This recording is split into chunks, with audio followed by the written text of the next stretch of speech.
मनवा रूपावा तोर खिंचले। सुने मोरा रानी मनवा रूपावा तोर खिंचले।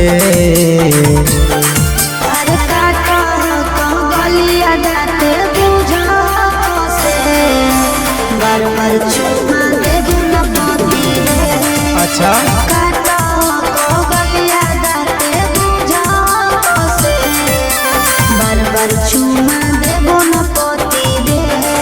अबे तोरे नहीं होगे।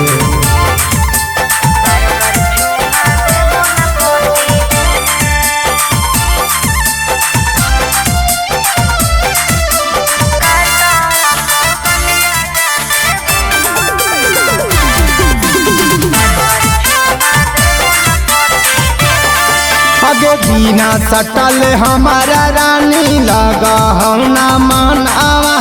लगा हुआ चारा रे धर के सुत जाइयो आंगन आवा।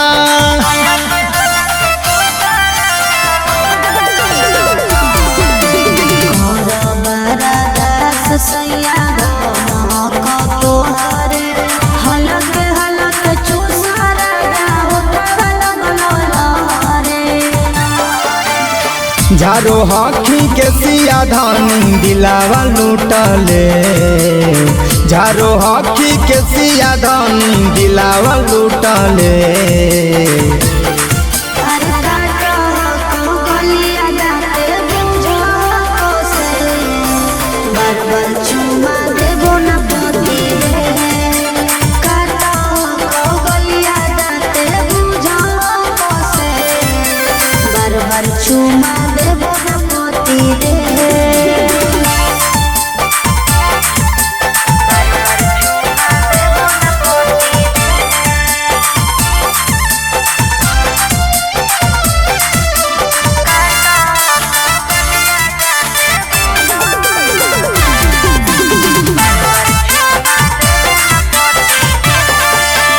चलो ही आंगनावा छम छम बाजो गोड़ के पायल। पेनो हखी साड़िया देखी हो जाइयो घायल।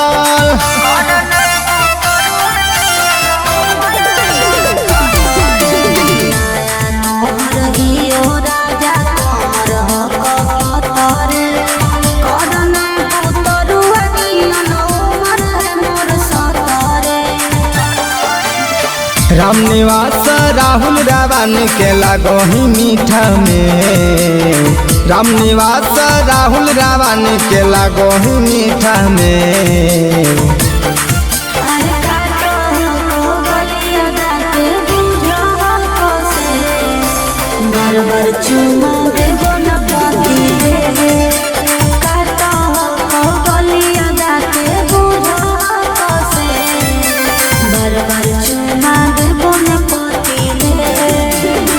एकदम कश्मीरी सेव हखी गे।